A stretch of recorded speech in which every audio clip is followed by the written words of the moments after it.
Rengera ubuzima, igitabo cya mbere, igice cya 18. Kuvura ibitekerezo.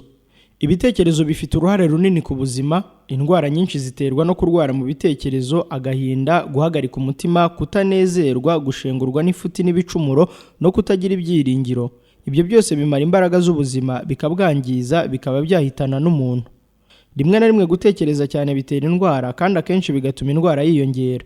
Abantu benshi b'ibimuga bashobora kumererwa neza baramutse batekereje ko ibyo bishoboka. Abenshi bazira indwara zitewe no gutekereza ko barwaye. Ubutwari, ibyiringiro, kwizera, imbabazi n'urukundo bitera ubuzima kumererwa neza, kandi bikabutera umutima unezerewe. Ni umuti mwiza.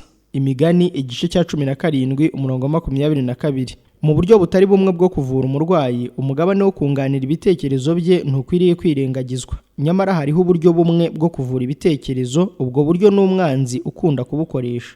Ni igihe umuntu ategeka ibitekerezo by'undi muntu, iby'umunyantege nke bikazimirira mu by'umurusha imbaraga. Umuntu agategeka ubushake bw'undi. Nuko rero bikavugwa yuko umuntu ashobora guhabwa ibitekerezo bifasha ubuzima, bituma anesha indwara. Ubwo buryo bwo kuvura bwakoreshejwe n'abantu batari babuzi neza, batazi n'aho buganisha. Ariko ubwo bwenge bw'isi bushingiye ku mategeko y'ibinyoma. Ntibuyobora abantu kuri Kristo, we bugingo n'agakiza. Uwireherezaho ibitekerezo by'abantu aba ashaka kubatandukanya n'isoko y'ukuri bavanamo imbaraga. Si umugambi w'Imana ko umuntu yakwemera ko ibitekerezo bye bitegekwa n'undi muntu ngo ahinduke nk'igikoresho undi akoresha uko yishakiye. Nta muntu ukwiriye kwizera ko isoko y'agakiza yaboneka mu wundi muntu. Umuntu agomba kwisunga Imana yonyine. Akwiriye gutegekwa n'Imana ubwayo, atari ubwenge bw'umuntu. Imana izi amahame agenga inshingano z'umuntu. Yifuza yuko umuntu yakwisunga Imana kugira ngo abagabo n'abagore bahindurwe bagire ishusho y'Imana. Satani akora uko ashoboye ngo agwabize uwo mugambi, ngo akure ibitekerezo by'abantu ku Mana kugira ngo abone uko abitegekera uko ashaka. Amatwara yo gutegeka ibitekerezo by'umuntu akomoka kuri Satani, ngo ubwenge bw'Imana busimbuze ubw'abantu. Mu mafuti yose yemerwa n'abiyita abakristo, nta giteje akaga kandi kibasha gutandukanya abantu n'Imana kuruta icyo. Ibyo bikingurira Satani urugi ngo abone aho yinjirira ategeka ibitekerezo by'umuntu. Mbega ukuntu bene ibyo biha abagabo n'abagore bategekwa n'umwanzi gufatirana bagenzi babo babategeye ku ntege nke zabo. Kubwo gutegeka ibitekerezo by'abantu b'abanyantege nke cyangwa se barwaye, abenshi bahabonera uburyo bwo kugera ku byo bararikiye cyangwa se ku mururumba wo kwikungahaza. Mu cyimbo cyo kwigisha abarwayi gutega amakiriro ku bantu, umuganga akwiriye kubayobora kushobora gukiza abamusanze bose. Uwaremye ibitekerezo by'umuntu niwe ubasha gukiza. Iyo abarwayi bizeye ko Kristo ashobora gukiza, bagafatanya nawe bumvira amategeko y'ubuzima kandi bakarwanira kugira imibereho itunganye yubaha Imana, Kristo abaha ku bugingo bwe. Iyo ni imbaraga ifite agaciro kuko ikomoka mu ijuru. Ubwo nibwo bwenge bw'ukuri bwo gukiza umubiri n'umutima. Hakenewe ubwenge bukomeye bwo kuvura indwara zitewe n'ibitekerezo. Agahinda, indwara y'umutima no gucika intege bikeneye ubuvuzi bukwiriye. Ibihe byinshi ingorane zo mu rugo ni nk'ikimungu kirya umutima kandi kikagabanura imbaraga z'ubuzima. Rimwe na rimwe guterwa agahinda n'icyaha bihungabanya ibitekerezo. Abarwaye mu bitekerezo baramutse bitaweho byabunganira. Bakwiringira ko umuganga ukomeye abitayeho, ibitekerezo byabo byakoroherwa n'umubiri wabo ugasubirana amagara mazima. Kwita ku murwayi no kumugirira impuhwe biramwunganira cyane kuruta ubuvuzi bw'ikirenga butanganywe imbeho n'umunabi. Iyo umuganga areba imbabare atayitayeho, agasa n'ugaragaza ko ubwo burwayi butagomba kwitabwaho cyane, agatuma umurwayi yiyumvira, abarushijeho kumugirira nabi. Gushidikanya no gucika intege byahindura ubusa imiti amwandikiye. Abaganga baramutse bishyize mu mwanya w'umuntu wazahajwe n'umubabaro ukamugeza kure, babona ko icyifuzo cye ari icy'ukuri cyo kugirirwa impuhwe no guterwa ibyiringiro. Urukundo Kristo akunda umurwayi ruramutse ruvanzwe n'ubwenge bw'umuganga, byatuma uwo muganga abera umugisha abamusanga. Kubwiza umurwayi ukuri ni ubufasha bw'ingenzi bwatuma akira. Abaganga benshi kubwo gutinya kubwiza abarwayi ukuri kugira ngo batabatera ubwoba cyangwa bakabaca intege, babatera ibyiringiro by'ibinyoma ko bazakira. Ibyo ni ubucucu. Akenshi si byiza gusobanurira umurwayi akaga ke kose ku buryo burambuye.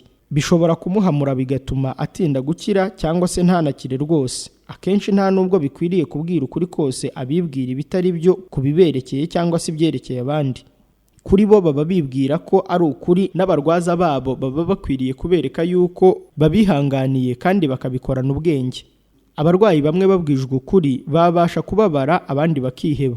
Kristo yabwiye abigishwa bati, ndacyafite ibyo kubabwira byinshi, ariko ubu ntimubasha kubyihanganira. Yohana igice cya 16 umurongo wa 12. Ariko nubwo ukuri kose kudagomba kuvugwa ibihe byose, si byiza kubeshya cyangwa kuryamira ukuri. Ubeshya abarwayi atuma batamwiringira, kandi akaba atakaje ubufasha bw'ingirakamaro bwakiza abarwayi. Imbaraga y'ubushake ikwiriye guhabwa agaciro cyane. Ubushake bw'umuntu iyo buyobowe neza butuma umubiri wose ugira imbaraga, kandi bukaba ikintu cy'ingirakamaro cyo kurwanya indwara no kuyinesha, yaba iy'umubiri cyangwa se iy'ibitekerezo.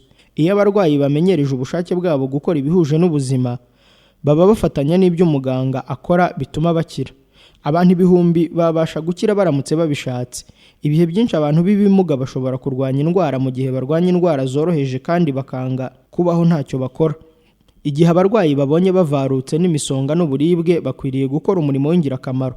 Kubw'uwo murimo w'ingirakamaro no guhumeka umwuka mwiza no kwidagadura mu mucyo w'izuba, abenshi babasha gukira. Ku bashoboye gukira bakongera kugira ubuzima, ibyanditswe byera bibafitiye icyigisho. Kandi ntimugasinde inzoga zirimo ubukubaganyi, ahubwo mwuzure umwuka. Abefeso igice cya 5 umurongo wa 18. Gukiza umubiri n'umutima ntibiboneka mu bintu bituma umubiri ukora mu buryo bw'indengakamere cyangwa se mu byo gutegekwa n'irari. Mu barwayi hariho benshi batazi Imana kandi badafite ibyiringiro. Babaswe no kwifuza ibidakwiriye n'ingeso mbi no kwiciraho iteka. Gukururwa n'ibidafite akamaro nibyo byateje umuvumo imibereho yabo.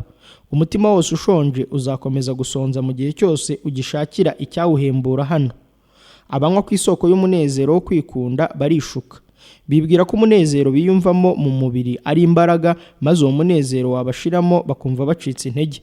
Amahoro nyamahoro n'umutima utuje by'ukuri bikomoka ku isoko imwe. Kristo yaravuze ati, nimuze aho ndi mbaruhure. Matayo igice cya 11 umurongo wa 28. Amahoro yanjye ndayabahaye, icyakora simbaha nk'uko abisi batanga. Yohana igice cya 14 umurongo wa 27. Ayo mahoro si ikindi kintu kitari we bwite. Tubona ayo mahoro iyo tumwakiriye. Icyo abantu benshi bakeneye ni ukumenya Kristo neza. Iyo umucyo w'urukundo rw'Imana umuritse mu mutima ucuza umwijima, kutanyurwa byashinze umuzi birashira, maze umunezero utera abantu kunyurwa ugakomeza ibitekerezo kandi ugatera umubiri imbaraga. Abenshi batuma imitwaro y'ubuzima iremera inshuro ebyiri kubwo gukomeza kwihamagarira akaga. Iyo bahuye n'ingorane babona ko ibintu byose bigiye kurimbuka, bakabona ko ari bo bakomerewe kuruta abandi bose, bityo bagasa n'abiboheye mu mwijima. Nyamara siko bikwiriye kumera. Bakwiriye kugira imigambi itagamburura kugira ngo bahindure igitekerezo cyabo, ariko bishobora guhinduka.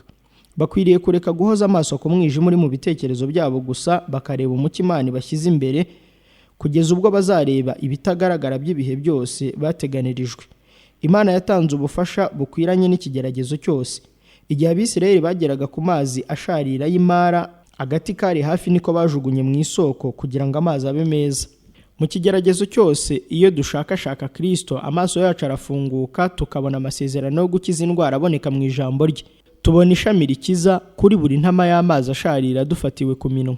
Ntidukwiriye gutinya ingorane zo mu gihe kizaza zituma imitima yacu irabirana. Ushobora byose aravuga ati, yisunga imbaraga zanjye abone kuzura nanjye.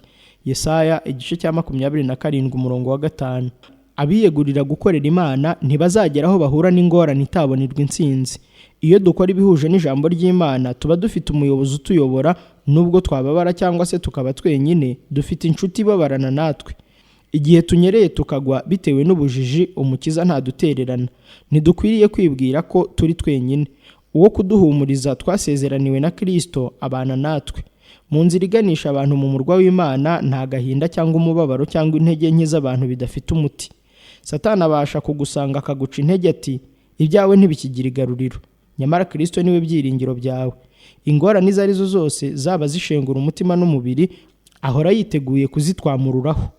Kristo azi ikintu cyose umuntu akeneye n'ikigeragezo cyose ahura nacyo, azi ibintu byose bibuza umuntu amahoro n'amahwemo. Ahora ategeye amaboko abamusanga, afite impuhwe n'ubugiraneza.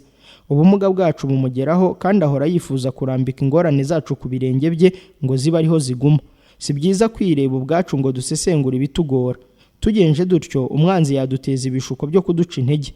Dukwiriye kureka kwirebaho, ahubwo tukareba kuri Yesu. Igihe ugoswe no kwirwanaho, guhangayika n'umwijima, uhanga amaso aho uheruka kubona umucyo. Ruhukira mu rukundo rwa Kristo. igihe icyaha kirwanira kudutegeka, igihe igicumuro kiremereye umutimanama, igihe kutizera guteye igihu ibitekerezo byawe, wibuke ko ubuntu bwa Kristo bubasha kunesha icyaha no gutamurura umwijima. Igihe tugiranye umushyikirano n'Umukiza, tuba tugeze mu karere k'amahoro asesuye. Nta gitera amagara mazima nk'umutima ushima. Umurimo wo kurwanya uburakari no gucogora ni umurimo wo kwitabwaho nko gusenga. Niba twarabaye isanga n'ingoyi n'ijuru, dushobora dute kugenda tuboroga, tuganya, twitotomba inzira yose tujya kwa Data wa twese? Abiyita abakristo ariko bakaba bibwira ko kunezerwa ari icyaha, ntabwo bafite idini y'ukuri. Bamwe bafatanya n'imiborogo iteye agahinda yo muri iyi si, bahitamo kureba ibyatsi byumye aho gusoroma uburabyo bwiza. Ntibanezezwa no kureba impinga z'imisozi n'ibikombe bitatswe n'ubwatsi butoshye. Ntibabasha kumva ijwi ryiza rivuganira nabo mu by'Imana yaremye. Bene abo si abakristo. Akenshi habaho ubwo ibitekerezo byawe byaba byirabujwe n'uburibwe. Ntukagerageze kwiyumvira. Uzi yuko Yesu agukunda. Ukora ibyo ashaka gusa, wishyira mu maboko ye. Ni iby'ukuri koko ibitekerezo byacu n'ibyo twibwira bikomezwa n'uko tubivuze. Niba amagambo yerekana ibyo dutekereza nabyo bikurikira amagambo. Iyo twishimiye imigisha tuzi ko dufite, ariyo mpuhwe n'urukundo rw'Imana, turushaho kugira kwizera n'umunezero ukomeye. Nta rurimi rushobora kuvuga neza imigisha iterwa no kwishimira ubugiraneza bw'Imana. Ndetse tukiri no ku isi, tubasha kugira umunezero umeze nk'isoko itemberwamo n'imigezi ituruka ku ntebe y'ubwami y'Imana. Mureke rero twigishe imitima yacu n'iminwa yacu guhimbaza Imana kubera urukundo rwayo. Mureke tugume mu mucyo urabagiranaho ku musaraba w'i Karuvari. Turi abana b'Uwiteka Nyiringabo. Mureke twibagirwe ingorane zacu maze duhimbaze Imana kubw'imigisha tubona ya buri munsi. Mu gitondo uyishimire ko yakurinze ukaburamutsa amahoro. Mu gitondo, ku manywa na nijoro, mureke ishimwe rizamukire mu ijuru rimeze nk'impumuro nziza. Igihe umuntu akubajije uko umeze, ntugatekereze iby'agahinda cyangwa ngo uvuge iby'imibabaro yawe. Igihe uganira ibyerekeye ubwihebe, ubuhesha ikuzo umushukanyi. Ibihe byinshi twiyegurira umushukanyi igihe tuganira iby'imbaraga ze. Ahubwo mu cyimbo cy'ibyo, mureke tuganire iby'imbaraga zitangaje za Kristo, tuvuge n'iby'icyubahiro cye. Abo mu ijuru bose bitaye ku gakiza kacu. Abamarayika batumwa kuturinda umubi no gukubita inshuro imbaraga z'umwijima. Mbese ntitwatekereza neza maze tugashima Imana, nubwo mu nzira tunyuramo haba hari ibidukomereye? Igihe tugeragezwa, tujye turirimba dushima Imana. Kuririmba ni intwaro dushobora gukoresha turwanya gucogora. Iyo dukinguriye imitima yacu kwakira umucyo uturuka ku Mukiza, tugira amagara mazima, tukabona n'umugisha, ndetse n'ibintu bigaragara ko bitubangamiye bituviramo ibyiza. Kwiyumvira bibuza umurwayi gukira. Kimwe mu bintu bibuza abarwayi gukira ni ukwihugiraho. Icyo abantu b'ibimuga benshi bakeneye ni ugutekereza abandi no kubitaho. Ni byiza gusengera abafite umubabaro n'agahinda ndetse n'abacogoye, ariko Imana isubiza amasengesho y'abishyira mu mwanya wo kuba umuyoboro inyuzamo imigisha yayo. Dukwiriye kubwira abafite imibabaro kugerageza gufasha ababarusha ubukene. Nibagerageza gufasha abandi, nibwo umwijima uzatamururwa mu mitima yabo. Igice cya 58 cya Yesaya kivuga indwara z'umubiri n'iz'umutima.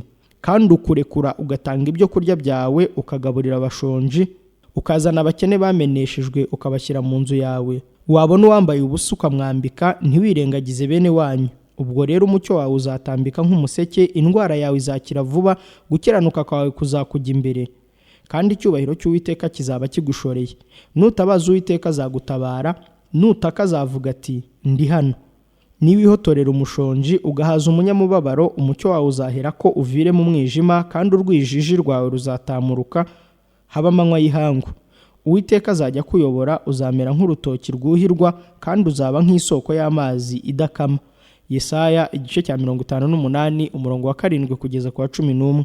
Ibikorwa byiza ni umugisha w'inkubirane, bigirira umumaro utanga n'uhabwa. Umutima namushinja umuntu bugira neza, numwe mu miti y'abarwaye indwara z'imibiri n'iz'imitima. Iyo umutima unejejwe nuko umuntu yagiriye abandi neza, uwo munezero utera umubiri wose kumererwa neza. Umuntu w'ikimuga mu cyimbo cyo gushaka kugirirwa impuhwe, nawe akwiriye kuzigirira abandi. Jugunya agahinda kawe n'uburibwe ku Mukiza. Kingurira umutima wawe urukundo rwe, maze urureke rutembe rugana ku bandi. Abantu bose bafite ibigeragezo bikoreye n'ibishuko bikomeye bakwiriye kurwanya, kandi ukwiriye kugira icyo ukora cyo koroshya iyo mitwaro. Hoza ku mutima amasezerano meza y'Imana, kugira ngo ubone uko ukura muri ubwo butunzi amagambo meza yo guhumuriza abandi. Ibyo bizatuma umererwa neza. Abantu bafite umuze mu buzima baramutse bibagiwe guhugira mu nyungu zabo bakazirikana iz'abandi, baramutse bunganiye ababarusha ubukene, basobanukirwa n'ubusobanuro bw'iri sezerano rivuga ngo indwara yawe izakira vuba.